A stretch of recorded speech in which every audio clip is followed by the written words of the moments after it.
Hello बच्चों, let's read the question. The charge on 500 centimeter cube of water due to protons will be. Here we have given 4 options. Now to answer this question, first we will discuss here the key concept, and here the key concept will be quantization of charge. तो quantization of charge का मतलब ये होता है कि हमारे पास यहाँ पे जो चार्ज होता है नंबर ऑफ इलेक्ट्रॉन से मिलके यहाँ पे फॉर्म होता है, यानी सबसे जो छोटा हमारे पास यहाँ पे चार्ज का अमाउंट अवेलेबल होता है वो इलेक्ट्रॉन पे होता है। इसलिए हम ये कंसिडर करते हैं कि जो भी हमारे पास टोटल चार्ज होगा that will be a combination of n number of electrons. तो we can say here q will be given as plus minus n into ई।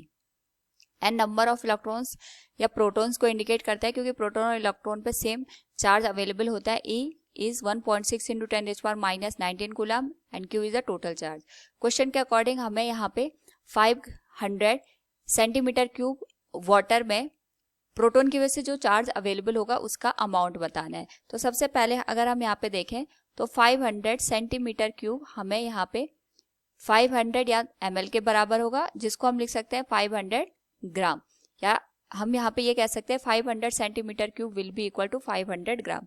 तो सबसे पहले अगर हम यहाँ पे बात करें, हमारे पास जो वाटर होता है H2O, इसमें 18 जो ग्राम होता है इसकी जो वैल्यू होती है ये 1 मोल के बराबर होती है, क्योंकि हमें पता है हमारे पास यहाँ पे जो ऑक्सीजन होता है इसका मॉलिक्यूलर वेट 16 ग्राम के बराबर होता है।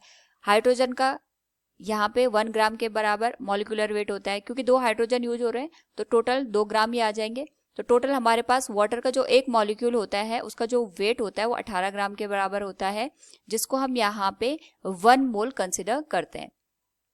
सो हम पहले ये देखेंगे कि हमारे पास 500 ग्राम में कितने नंबर ऑफ मोल्स हैं। So we can say here number of moles in 500 gram of water. तो ये आ जाएगा हमारे पास यहाँ पे 500 डिवाइडेड बाई 18, इसकी जो वैल्यू होगी इट विल बी 27.8 मोल। इतने मोल मिलके हमारे पास यहाँ पे 500 ग्राम वाटर का फॉर्मेशन करेंगे।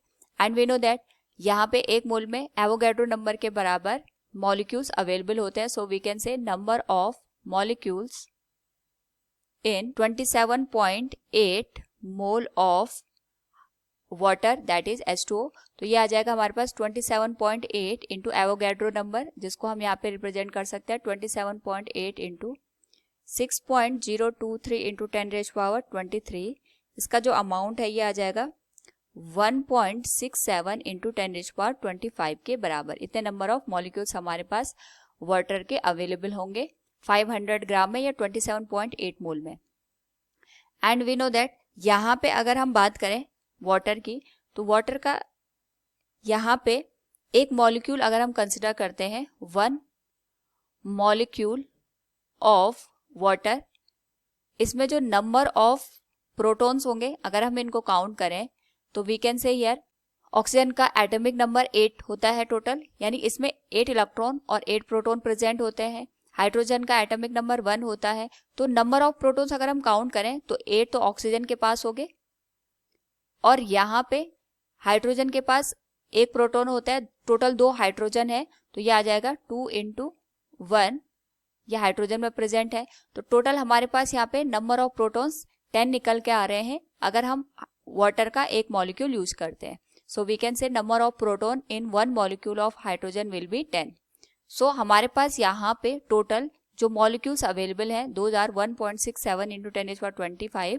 तो we can say number of protons in 1.67 into 10 raised power 25 molecules, it will be given as 1.67 into 10 raised power 25 into 10, it will be given as 1.67 into 10 raised power 26 proton. इतने proton हमारे पास यहाँ पे available होंगे।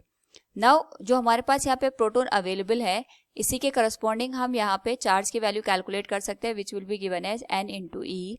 Total number of molecules हो जाएंगे 1.67 into 10 rays power 26। ई की value आ जाएगी 1.6 into 10 rays power minus 19। Solve करने पे जो चार्ज का टोटल अमाउंट निकल के आएगा that will B 2.67 into 10 rays power 7 coulomb के बराबर। This will be the final result. So from the given question we can say here The charge on 500 centimeter cube of water due to protons will be 2.67 into 10 raised power 7 coulomb. Option B will be the right answer. Hope all you understood it. Thank you and best of luck.